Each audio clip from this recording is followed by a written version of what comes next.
नमस्कार दोस्तों, मैं हूं कुमार गौरव। एक बार फिर से आप सभी का स्वागत करता हूं अपने यूट्यूब चैनल लेट्स टॉक पर। जी हां, आज की इस वीडियो में हम बात करेंगे विलियम शेक्सपियर के एक और ग्रेट ट्रेजेडी एंटोनी एंड क्लेयोपेट्रा। जी हाँ, यह ट्रेजेडी एंटोनी एंड क्लेयोपेट्रा की है।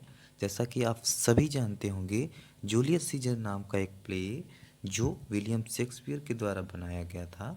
विलियम शेक्सपियर का एक ट्रेजेडी है जो रोम में सेट किया गया था। सेम इसकी भी सेटिंग रोम में ही ली गई है, यानी रोम से ही इसकी सेटिंग ली गई थी।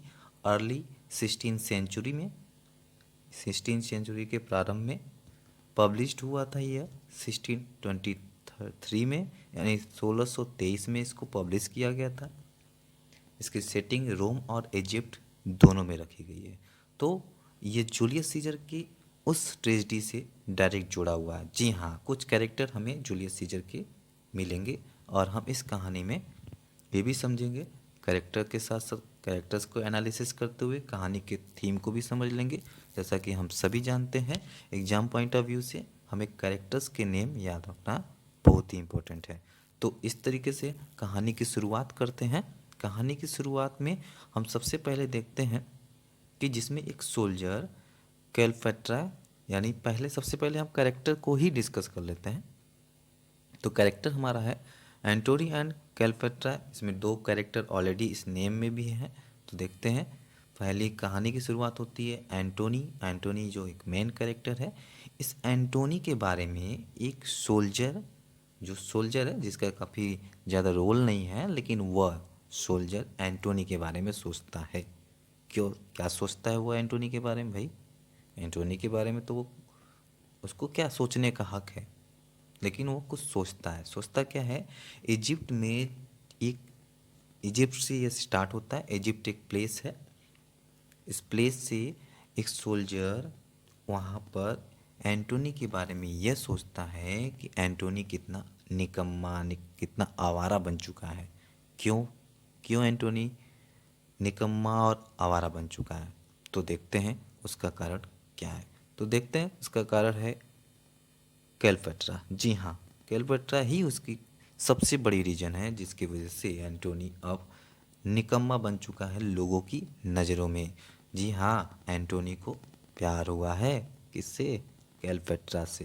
क्लेयोपेट्रा जो एक कैरेक्टर है, लेडी कैरेक्टर, मेन रोल इसका भी है, एक हीरोइन के रूप में जानी जाएगी। एंटोनी जो प्रोटैगनिस्ट है इस प्ले का, तो इसके प्रेम में वह सब कुछ भूल जाता है। वो अपने ड्यूटीज को भूल जाता है और वह केवल ये सोचता है कि मैं जो करूं बस क्लेयोपेट्रा के लिए ही करूं, और रोम का उसे कोई भी टेंशन नहीं रहता। कितनी बार कई सारे मैसेंजर्स आते हैं रोम से, एंटोनी को मैसेज देते हैं। वह मैसेंजर्स ऑक्टेवियस सीजर के रहते हैं, लेकिन एंटोनी कोई जवाब नहीं देता। बोलता है एंटोनी कि मैं रोम के बारे में इसमें कोई टेंशन नहीं ले रहा हूँ, मुझे रोम की चिंता नहीं है, मुझे बस क्लेयोपेट्रा की चिंता है।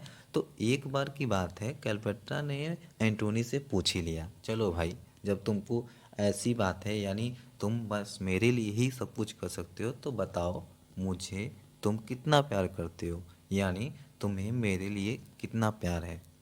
तो एंटोनी ने कहा, ये क्या बात हुआ, कितना प्यार है, इसका कोई लिमिटेशन नहीं, यानी जो तुम कहोगी मैं सब कुछ करूँगा। तो इस तरह से एंटोनी के बारे में चर्चाएं होती रहती थी। तो सोल्जर, अब इसी कारण से वो इजिप्ट का सोल्जर, ये भी जब उसके बारे में पता चलता है इसे भी, तो सोल्जर सोचता है, वो देखो एंटोनी कभी एक बहादुर था, आज एंटोनी निकम्मा हो चुका है, आवारा हो चुका है। तो आगे बढ़ते हैं, ज़्यादा डिस्कस नहीं करेंगे, आगे बढ़ते हैं। इसमें एक और कैरेक्टर है हमारा main character, Octavius. Octavius Caesar, इसका फुल नेम है ऑक्टेवियस सीजर। ये जूलियस सीजर का नेफ्यू है। जूलियस सीजर का सॉरी इसका अडॉप्टेड बेटा है। जूलियस सीजर का अडॉप्टेड बेटा है, जो अब रोम में इस समय है, और कई बार यह एंटोनी के लिए मैसेज भिजवाता है, लेकिन एंटोनी आता नहीं है, और ये काफ़ी मुसीबत में है। मुसीबत क्या है आगे देखेंगे। इसके बाद हमारे पास नेक्स्ट कैरेक्टर है। नेक्स्ट कैरेक्टर है फुलविया की। ओ अब ये फुलविया कौन है देखते हैं। फुलविया कहाँ से आ गई भाई। फुलविया, जी हाँ, फुलविया एक ऐसी कैरेक्टर जो एंटोनी की वाइफ है। हाँ, जो एंटोनी की वाइफ है, जी हाँ, जो रोम में खुद जंग छेड़ देती है, यानी खुद जंग के लिए अपने आप को तैयार करती है।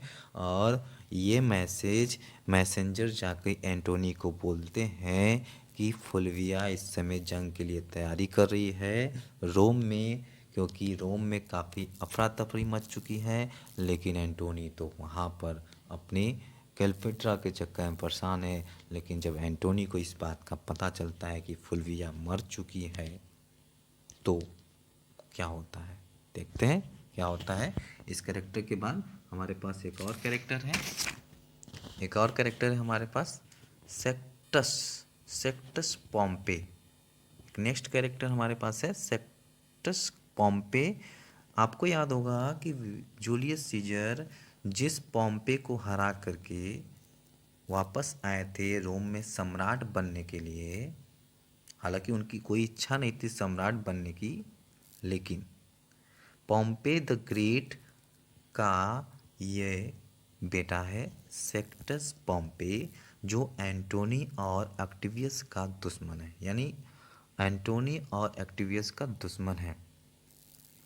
तो इसी तरीके से जो क्लेयोपेट्रा वहाँ पर है, एंटोनी से कहती है, एंटोनी क्लेयोपेट्रा से कहता है कि अब तो मुझे जाना ही पड़ेगा, मुझे जाना पड़ेगा।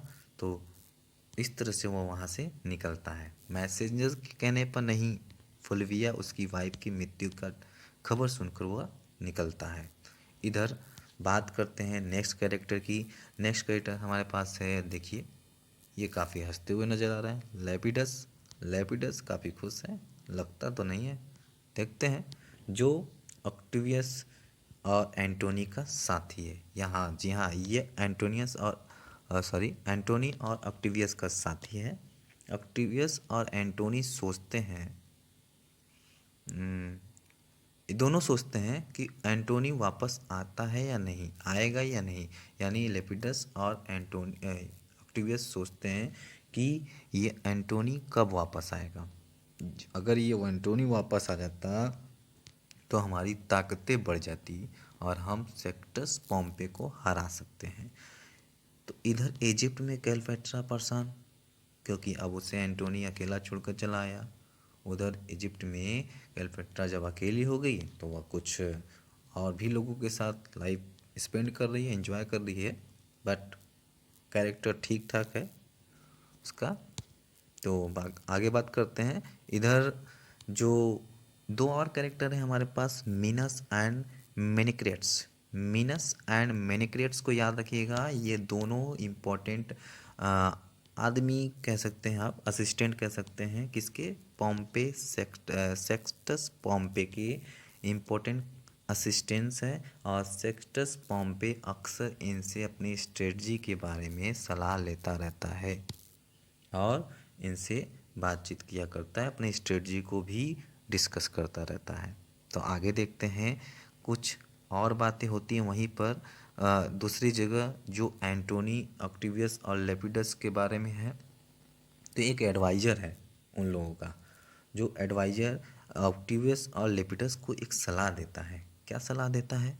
सलाह ये देता है कि अरे एंटोनी तो आ रहा है, ऐसा करते हैं एंटोनी को अपनी तरफ मिलाने के लिए वह ऑक्टेवियस को एक सलाह देता है, जो कहता है कि अपनी बेटी की ऑक्टेविया की शादी, हाँ एक कैरेक्टर और है आगे डिस्कस करेंगे। ऑक्टेविया पहले ही बता देते हैं, ऑक्टेविया जो ऑक्टेवियस की सिस्टर है, सॉरी बेटी है, और उससे वह एंटोनी की शादी कराने के लिए कहता है, जिससे एंटोनी हमारा साथ दे। आगे देखते हैं, नेक्स्ट कैरेक्टर हमारे पास है एग्रिप्पा। जी हाँ, कटप्पा नहीं, एग्रिप्पा। हमारे पास एक ये कैरेक्टर है एग्रिप्पा। ये एग्रिप्पा जो है कमांडर हैं ऑक्टेवियस के। एग्रिप्पा जो ऑक्टेवियस को एक सजेशन देता है, जो फ्लेविया मर चुकी होती है, जी हाँ, तो वही इनके एडवाइज़र हैं और यही सलाह देते हैं एंटोनी की शादी ऑक्टेविया से करा दिया जाए। ऑक्टेविया यानी ऑक्टेविया जो डॉटर किसकी है, ऑक्टेवियस की। तो आप देख सकते हैं ये डॉटर किस तरीके से इसका चेहरा खिल चुका है शादी के नाम पर, और इस तरीके से एग्रिप्पा ने जो सजेशन दिया उसको लोगों ने फॉलो किया और इस तरीके से एंटोनी की शादी इससे हो चुकी है। एंटोनी इधर शादी कर लेता है तो सोचो क्लेयोपेट्रा का क्या होगा। जी हाँ, अब क्लेयोपेट्रा का क्या होगा, क्लेयोपेट्रा का क्या होगा, वो तो परेशान होगी अगर इस खबर को सुनती है। हाँ, उधर वो उसके मैसेंजर जा कर के क्लेयोपेट्रा को इसके शादी के बारे में बताते हैं। उधर क्लेयोपेट्रा काफ़ी नाराज़ हो जाती है। और फिर बात करते हैं, एक एलेक्सस नाम का मैसेंजर है, वहाँ जाता है। इधर इटली में हम बात करेंगे, पॉम्पे जो अपने मिनस अपने असिस्टेंट से बातचीत करते हुए आता है और ऑक्टेवियस, लेपिडस और एंटोनी से समझौता करने के लिए आता है। तभी मिनस उससे बोलता है कि अरे सर, अगर आप हमें इजाज़त दें तो हम इन लोगों को अभी मार दें, लेकिन ऐसा नहीं होता है। एंटोनी ऑक्टेवियस और पॉम्पे के बीच घमासान युद्ध होता है। हमने सारे कैरेक्टर्स को समझ लिया है। ऑक्टेवियस और पॉम्पे के बीच में घमासान युद्ध होता है जिसमें ऑक्टेवियस जीत जाता है और इस तरीके से ऑक्टेवियस का अब नया दुश्मन बन चुका है एंटोनी एथेंस चला गया था। एथेंस जब उसकी शादी हो गई ऑक्टेविया से, वो ऑक्टेविया से उसके भाई ऑक्टेवियस की कंप्लेंट करता है और इधर ऑक्टेविया चाहती है कि इन दोनों के बीच कोई दरार ना हो, लेकिन अंततः यही होता है। लास्ट में पावर दो लोगों के पास रहता है, एंटोनी और ऑक्टेवियस का पास रोम की पावर, और दोनों के बीच लड़ाई होना तय था। दोनों चाहते थे कि वो मेरे सामने झुके, वो मेरे सामने सरेंडर करे। हालांकि एक समय था जो दोनों साथ रहते थे। एंटोनी ज़्यादातर अपनी किंगडम किसको देता जा रहा था, सारा किंगडम, सारा धन संपत्ति क्लेयोपेट्रा को दे रहा था, क्योंकि भाई प्यार किया था उससे। हालांकि क्लेयोपेट्रा ने भी पूछा था कितना प्यार करते हो, तो उसने उसको ये सारा अपना सारा किंगडम और जो भी था सब कुछ देता रहा। इस तरह से एंटोनी का एक और कैरेक्टर है जो ज़्यादा खास नहीं है, एनाबरस नाम याद रखिएगा। एनाबरस जो बोलता है, एंटोनी जब युद्ध की तैयारी करती है तो क्लेयोपेट्रा बोलती है मैं भी चलूँगी, मैं भी युद्ध लड़ूंगी। अरे तभी एनाबरस कहता है औरतों का युद्ध में कोई काम नहीं है, औरतों को युद्ध नहीं करना चाहिए। इस तरीके से कहानी के लास्ट में लड़ाई होती है। लड़ाई इस बार समुद्र में होती है क्योंकि ऑक्टेवियस काफ़ी चालाक था और एंटोनी को उकसाता है और समुद्र में लड़ाई करने के लिए सोचता है। इस तरीके से क्लेयोपेट्रा को ऑक्टेवियस और एंटोनी के बीच में जो लड़ाई होती है उसमें एंटोनी की हार होती है। और इधर एंटोनी खुद एरोस एक नाम का कैरेक्टर है, एरोस से कहता है, उसके साथ है। जब उसको ये खबर मिलती है कि क्लेयोपेट्रा मर चुकी है, लेकिन क्लेयोपेट्रा मरती नहीं है। क्लेयोपेट्रा खुद अपने आप को झूठा अपने डेथ की झूठी खबर फैला देती है और इस तरीके से एरोज आके उसे कहता है जब एंटोनी से कि क्लेयोपेट्रा मर चुकी है, तो एंटोनी एरोज से कहता है मुझे खुद मार दो, लेकिन एरोज खुद को मार लेता है, एंटोनी को नहीं मारता। इस तरीके से एंटोनी खुद को ही मार लेता है। और जब ये बात पता चलती है उसे, यानी ऑक्टेवियस की, तो कहता है बड़ी दुख की बात है, मैं नहीं चाहता था कि एंटोनी मरे, एक बहादुर सिपाही था।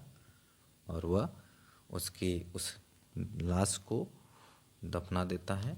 और ये खबर सुन कर के जैसे ही क्लेयोपेट्रा को सुनाई देती है ये खबर उसकी मृत्यु के बारे में, तो वह दौड़ी चली आती है और कहती है मैंने तो झूठा खबर फैलाया था, तुमने ये क्या कर लिया। और वह ऐसा कहते ही